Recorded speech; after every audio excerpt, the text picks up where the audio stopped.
नमस्कार दोस्तों, स्वागत है आपका माइल पोस्ट पर, जहां मिलती है हर परीक्षा की पक्की तैयारी। आज हम समझेंगे कल्याणकारी राज्य और समाजवादी राज्य की अवधारणा और जानेंगे कि कैसे राज्य के नीति निदेशक तत्व हमारे सामाजिक एवं आर्थिक अधिकारों का आधार बनते हैं।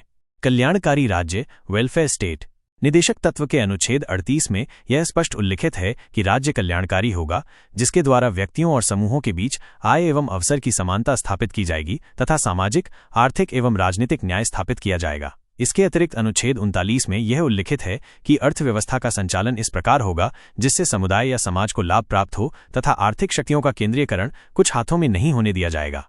उपरोक्त आदर्शों को पूर्ण करने के लिए स्वतंत्रता के बाद जमींदारी उन्मूलन और भूमि सुधार के कार्यक्रम लागू किए गए तथा सार्वजनिक उद्यमों की प्राथमिकता की आर्थिक प्रणाली अपनाई गई, जिससे यह स्पष्ट प्रतीत होता है कि संविधान निर्माताओं का झुकाव समाजवादी आर्थिक प्रणाली की ओर था। यह उल्लेखनीय है कि वर्ष 1991 में भारत में आर्थिक नीति में आमूलकारी निर्णायक परिवर्तन करते हुए उदारीकरण की नीति अपनाई गई। परिणाम स्वरूप शिक्षा एवं स्वास्थ्य जैसे सामाजिक क्षेत्रों का भी निजीकरण हो गया।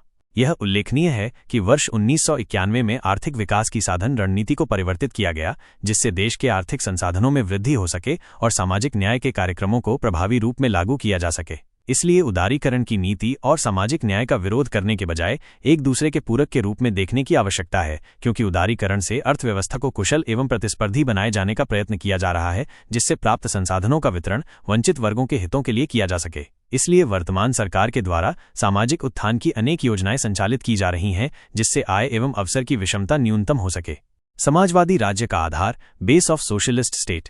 भारत के मूल संविधान में समाजवाद शब्द का उल्लेख नहीं किया गया था, परंतु 42वें संविधान संशोधन के बाद समाजवाद शब्द प्रस्तावना में जोड़ दिया गया। निदेशक तत्वों के भाग में समाजवादी राज्य का आधार विद्यमान है, क्योंकि अनुच्छेद 38 में यह उल्लिखित है कि एक ऐसी सामाजिक व्यवस्था का निर्माण किया जाएगा जिसमें सामाजिक, आर्थिक एवं राजनीतिक न्याय विद्यमान हो तथा आय में विद्यमान विषमता को न्यूनतम किया जाएगा। व्यक्तियों और समूहों के बीच सुविधाओं और अवसरों की विषमता को भी समाप्त किया जाएगा, जिसकी पूर्ति के लिए समाजवादी आर्थिक व्यवस्था का प्रावधान किया गया, जिसमें उत्पादन के साधनों पर राज्य का नियंत्रण स्थापित किया गया और सार्वजनिक उद्यमों अथवा सरकारी उद्योगों के माध्यम से सार्वजनिक संपत्ति का लाभ समूचे समाज में वितरित करने का प्रयास किया गया। प्रधानमंत्री इंदिरा गांधी के द्वारा 42वें संविधान संशोधन के माध्यम से उद्योगों के प्रबंध में श्रमिकों की भागीदारी सुनिश्चित किया गया तथा निःशुल्क एवं वैधानिक सहायता का अधिकार भी प्रदान किया गया, जिससे आर्थिक अथवा अन्य अभावों के कारण वे न्याय से वंचित न हों। सामाजिक एवं आर्थिक अधिकार, सोशियो इकोनॉमिक राइट्स।